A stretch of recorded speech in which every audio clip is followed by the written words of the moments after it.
आज की क्लास में हम लोग न्यू चैप्टर स्टार्ट कर रहे हैं, that is biotechnology and its application. Previous chapter मैंने आपको कराया है बायोटेक्नोलॉजी प्रिंसिपल्स एंड प्रोसेसेस, और ये चैप्टर क्या है, biotechnology and it's applications. Applications का मतलब आप समझते हैं?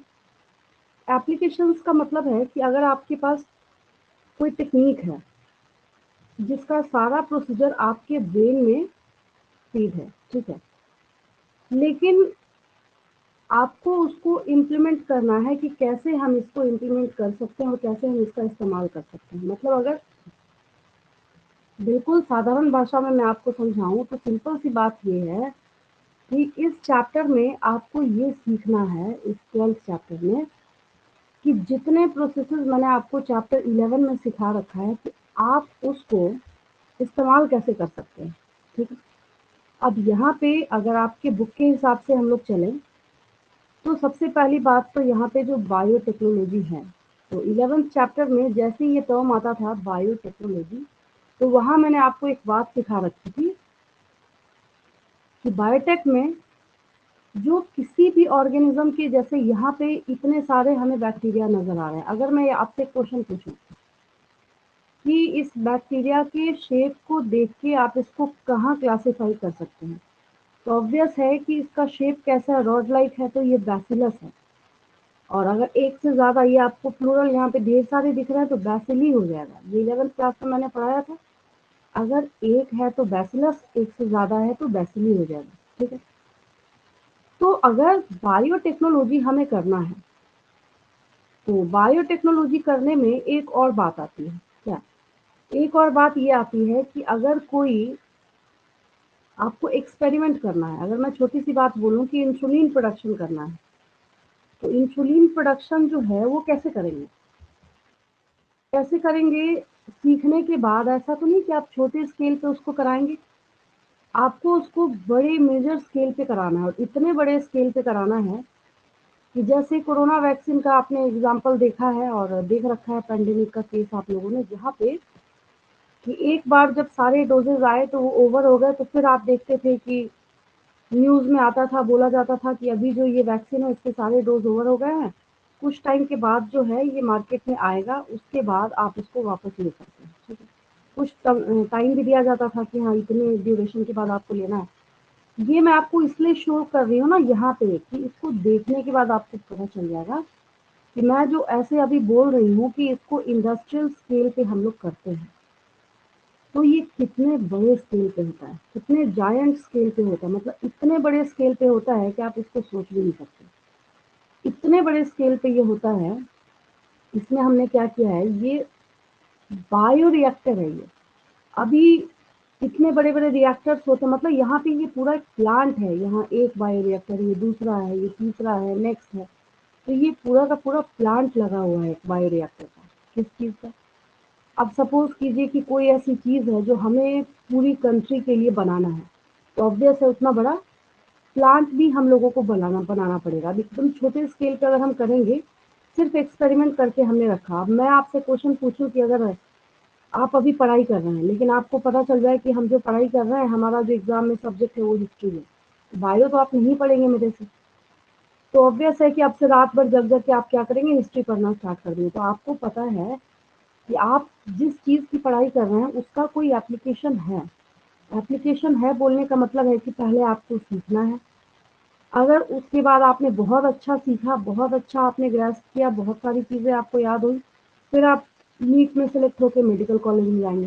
तो जो बायो आपने पढ़ा है उसी को तो आगे इलेबोरेट करके देखेंगे ना। ऐसा तो नहीं कि कुछ हिस्ट्री पढ़ाया जाने लगेगा आपको मेडिकल कॉलेज में, आपका सब्जेक्ट चेंज कर दिया जाएगा, बोला जाएगा तुमने बायो की तैयारी करी थी, आज के बाद से तुमको ऐसा करना है कि हम तुमको जियोलॉजिकल एनालिस्ट बना देते हैं। तो आप बोलेंगे नहीं, हमने तो बायो की पढ़ाई करी थी, हमने तो डॉक्टर बनने के लिए करी थी।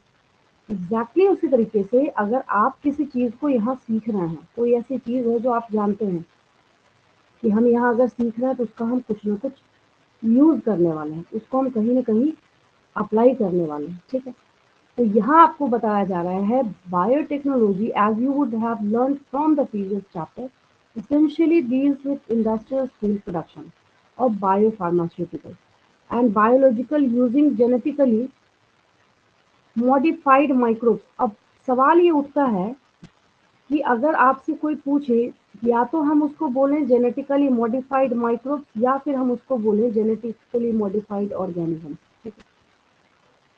अब एक क्वेश्चन आएगा आपके दिमाग में कि what are genetically modified microbes या what are genetically modified organism. तो इस टर्म को ना ध्यान से देखेंगे, जितना मैंने बस अंडरलाइन कर रखा है। मैंने लिखा है, मतलब यहाँ पे आपके लिखा हुआ मैंने अंडरलाइन किया है, जेनेटिकली मॉडिफाइड माइक्रोब। तो जेनेटिकली का इसका मतलब है कि उसकी जेनेटिक मटेरियल में आपने कुछ चेंज किया है। चेंज क्यों किया है? क्या हम कोई चेंज किसी चीज को बैकवर्ड बनाने के लिए करते हैं, या उसको हम एडवांस बनाने के लिए करते हैं? मतलब कोई आपको बोले कि हम एक नई बाइक जो है वो मार्केट में लॉन्च कर रहे हैं, जिसमें आपको बाइसिकल की तरह पैडल मार के चलाना पड़ेगा। आप बोलेंगे इससे अच्छा हम खरीदे ही नहीं इसको, इससे अच्छा हम साइकिल खरीद ले सकती है, आप तो नहीं लेंगे। फिर बाइसिकल में जब एडवांसमेंट किया गया तो उसमें इंजन फिट किया गया कि भाई लोग अगर इसको चलाए तो उनको ज़्यादा एफर्ट ना लगाना पड़े, आसानी से वो क्या करें, इसको यूज़ भी कर सके, और उनकी एनर्जी भी बचे और उनका टाइम भी बचे।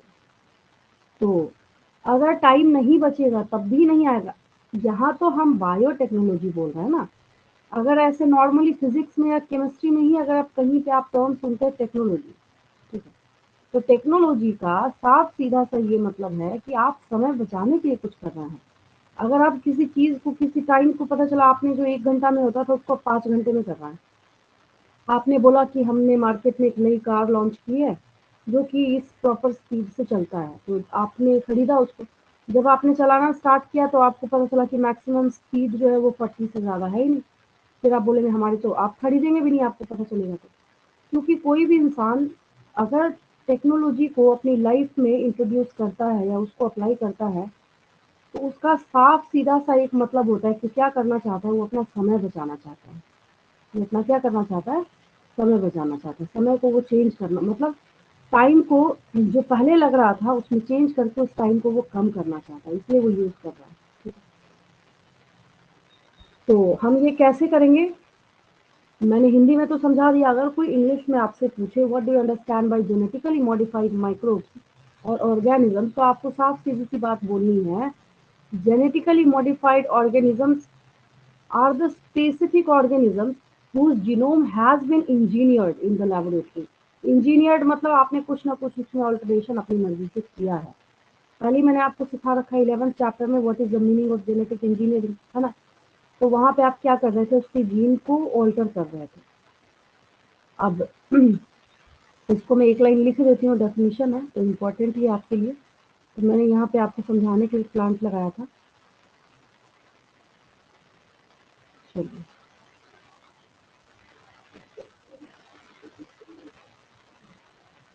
म्यूट कर लीजिए यहाँ पे।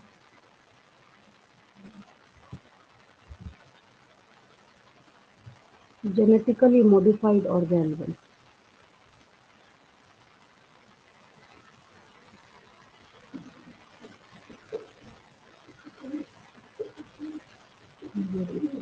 ये है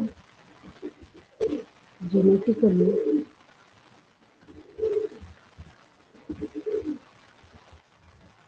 modified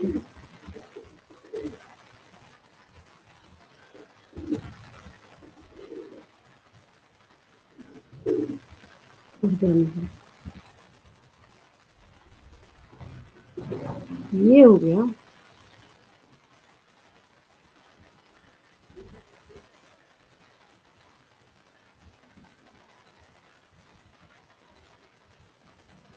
organisms whose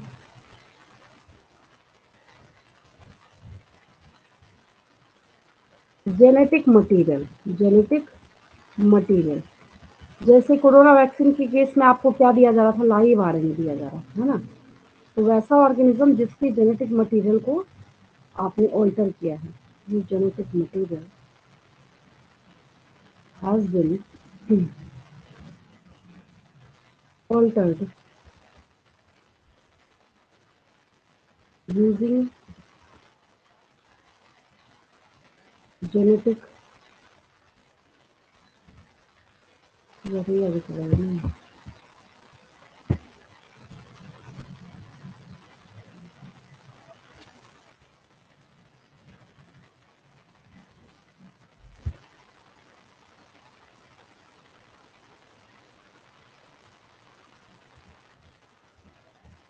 engineering technique अब सही हो गया, शॉर्ट में लिख दिया मैंने आपको। ये हो गया, ये मेरा बोलने का मतलब था, इसको मैं इतनी देर से एक्सप्लेन कर रही थी आपको, ताकि ये समझ आए कि इस टर्म का एक्चुअल मीन है क्या, है ना। ये आ गया समझ में, अब आगे चलते हैं।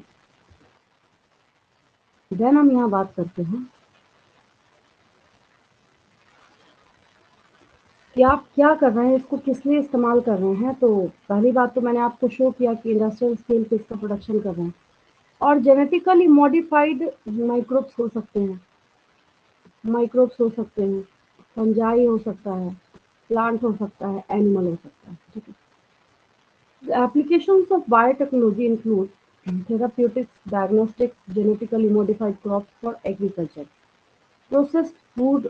जैसे आपके घर में जो दूध का पैकेट आता होगा, उसके ऊपर ना ध्यान से देखेंगे, उस पे लिखा रहता है बायो फोर्टिफाइड विद एक्स्ट्रा, अब उसमें विटामिन का नाम लिख दिया, with extra vitamin, with extra minerals. तो इसका मतलब ये है कि लैब में जो था उसमें उन्होंने कुछ एक्स्ट्रा ऐड किया है, उसमें उन्होंने बायोटेक्नोलॉजी को अप्लाई किया है। यहाँ पे एक टर्म है बायो रेमेडिएशन। बायो रेमेडिएशन ये मैं समझाती हूँ क्या होता है। कोई लिखने वाली बात तो है नहीं, मतलब एक कॉन्सेप्ट है जो आपको इसको समझना है।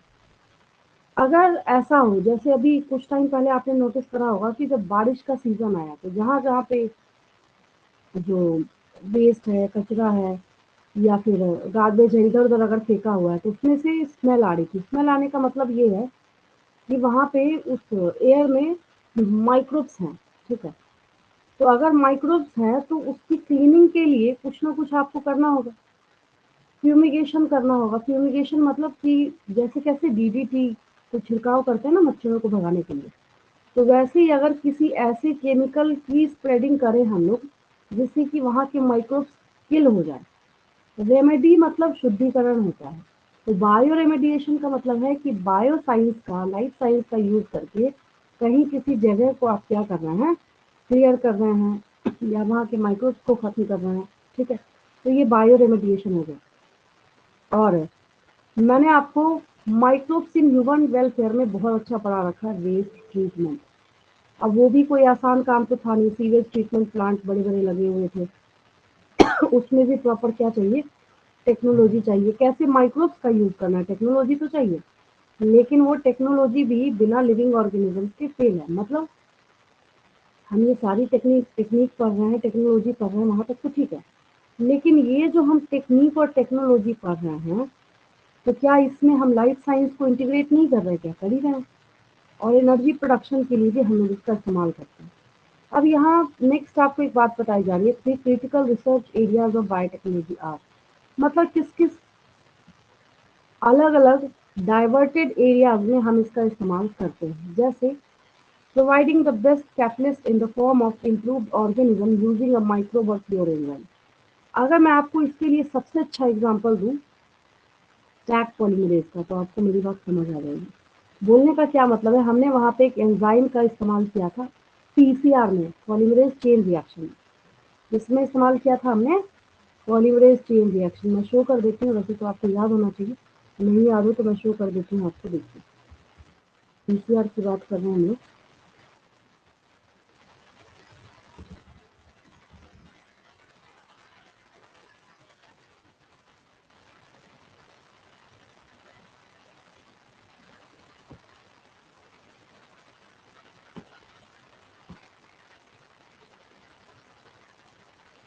ये देखिए,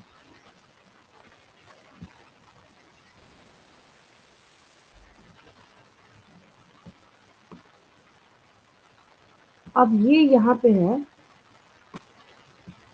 पीसीआर टेक्निक, जो मैंने पिछली क्लास में आपको बताया था। मैं हवा में बोलती हूँ, उससे अच्छा ये डायग्राम ही मैंने यहाँ पे रख दिया ताकि आपको इजीली समझ आए। ये एंजाइम रहा टैग पॉलीमरेज। कर तो रहे हम बायोटेक्नोलॉजी। डीएनए को हम क्या कर रहे हैं यहाँ पे, अपनी मर्जी से एम्पलीफाई करा रहे हैं। एम्पलीफाई कराने का बोलने का मतलब ये है कि डीएनए की कॉपीज को हम अपने रिक्वायरमेंट के हिसाब से इंक्रीज करा रहे हैं by the help of using suitable host. Suitable host आप ढूंढेंगे तभी तो इसको उसके अंदर इंटीग्रेट करके फिर आप प्रोडक्ट लेंगे, नहीं तो पॉसिबल ही नहीं है, जो पिछले चैप्टर मैंने आपको सिखाया था। तो यहाँ पे हम लोग एंजाइम कौन सा यूज कर रहे हैं, टैग पॉलीमरेज। एंजाइम का नाम क्या है, टैग पॉलीमरेज। अब ये जो टैग पॉलीमरेज है आपके पास यहाँ पे, इसको कहाँ से लेके आ रहे थे, बैक्टीरिया से। वाई, क्योंकि बैक्टीरिया जो है वो अच्छे खासे एक्सट्रीम टेम्परेचर, अगर आप beyond 100 degree centigrade 80 degree centigrade देंगे तब भी सर्वाइव करेगा कुछ एक्सट्रीम केसेस में। अगर आप बहुत बिलो टेम्परेचर देते हैं तब भी ये सर्वाइव करेगा।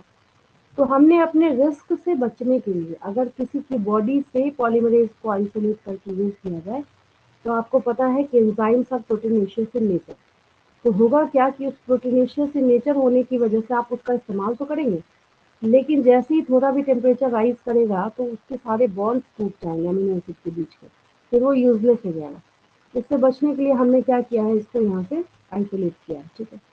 तो वही बात, इसके लिए एक स्टेटमेंट आपको यहाँ पे लिखा जा रहा है कि पहला फील्ड हमने क्या बोला, providing the best catalyst. Best catalyst का क्या मतलब है, इस पूरे एक्सपेरिमेंट के लिए कैटलिस्ट बायो में क्या हो गया, एंजाइम हो गया ना।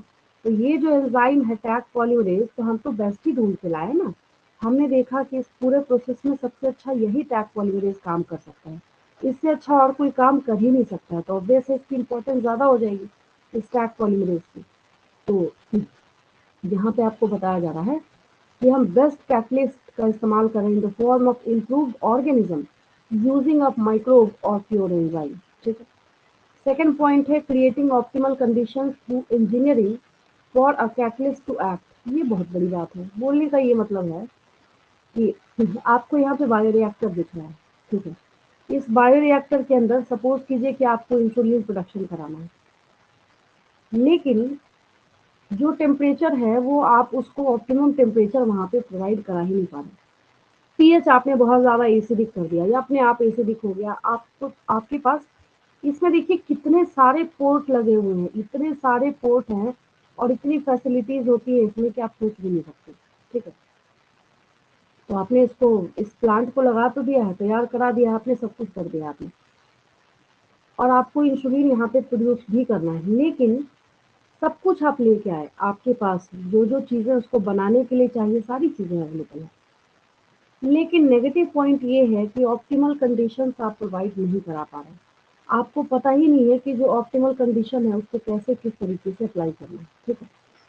तो जिसकी वजह से ये एक बहुत मतलब यूजलेस है, अगर आप ऑप्टिमल कंडीशन प्रोवाइड नहीं करा सकते, तो बोलने का मतलब है कि ये पूरा का पूरा प्रोसेस ही फेल है।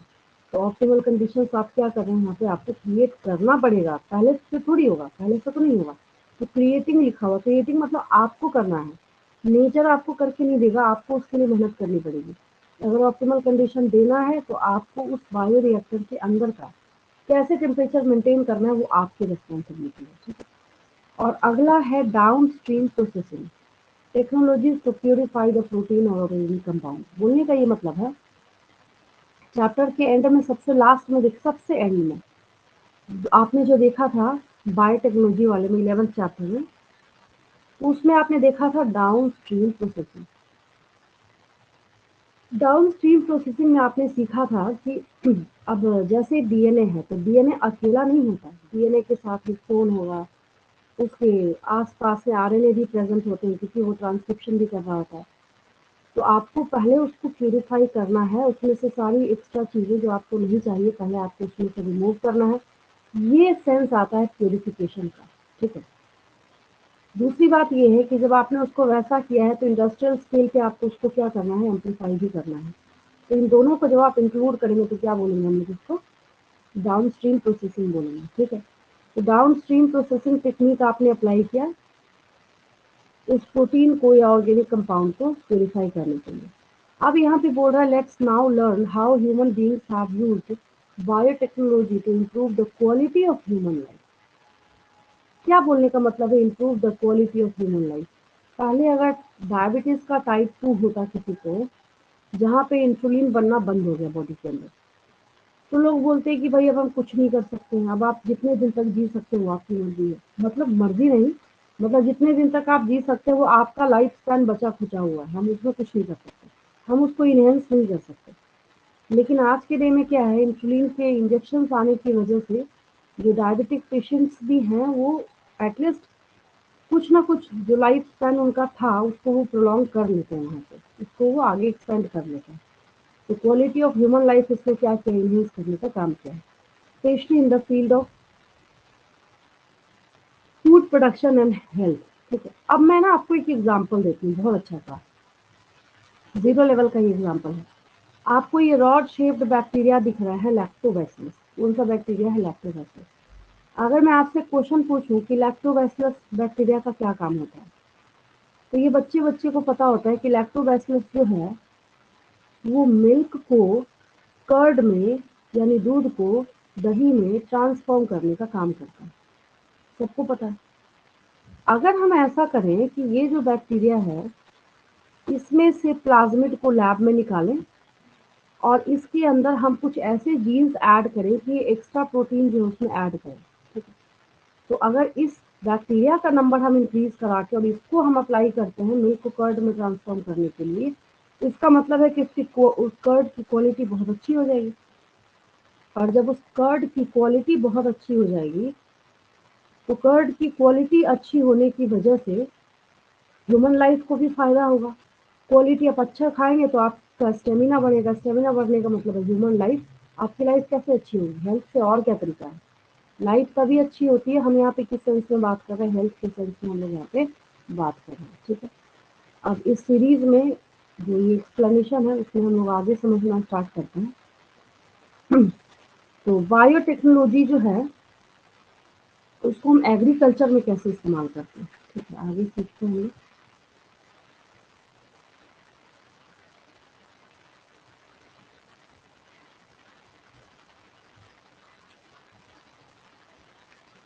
यहाँ तक कोई डाउट, यहाँ तक क्लियर है? यहाँ तक कोई डाउट होगा पूछ लेना।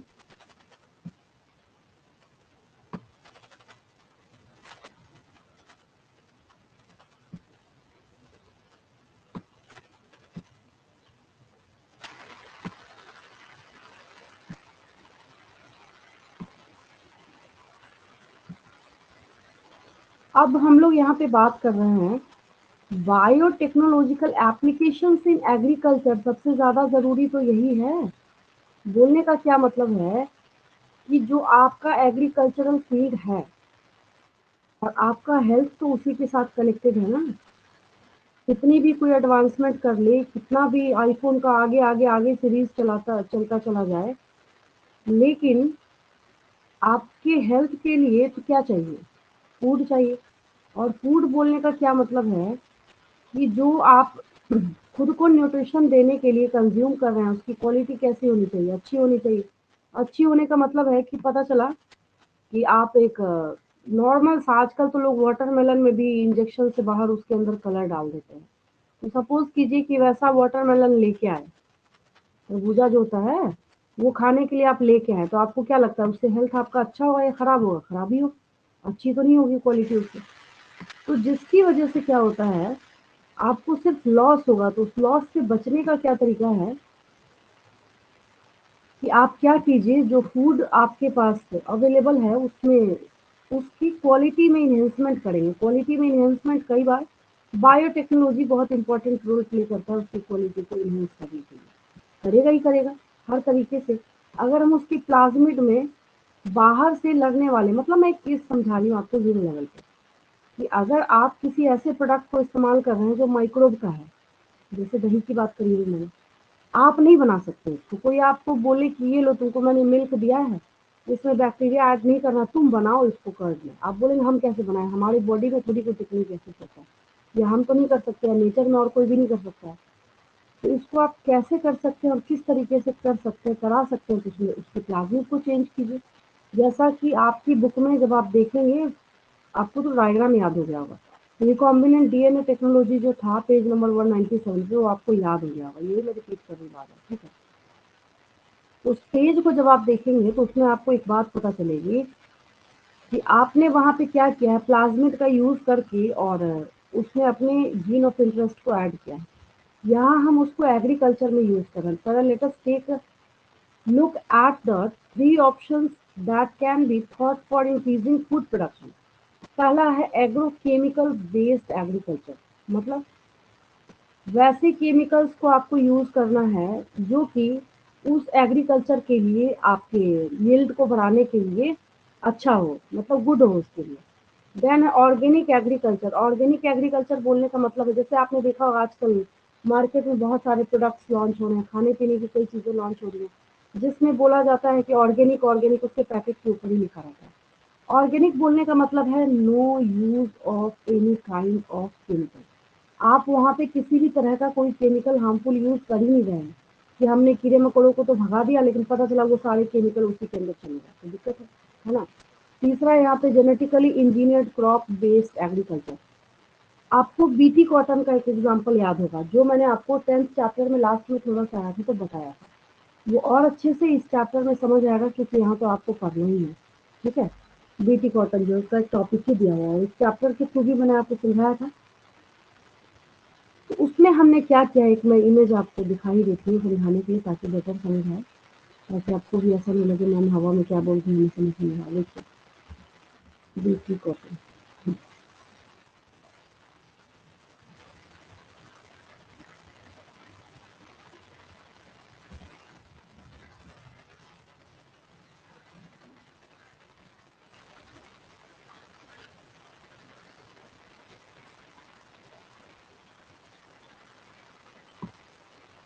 अगर हम इसकी बात करें जैसे ये है, ठीक है।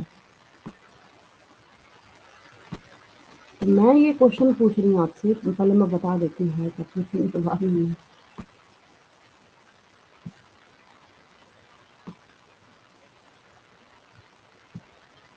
ये एक कॉटन प्लांट है। यहाँ पे आपको दिख रहा होगा एक होल हो रखा है। ये होल किसने किया है, जो बॉल वॉर्म है उसने किया है, ठीक है।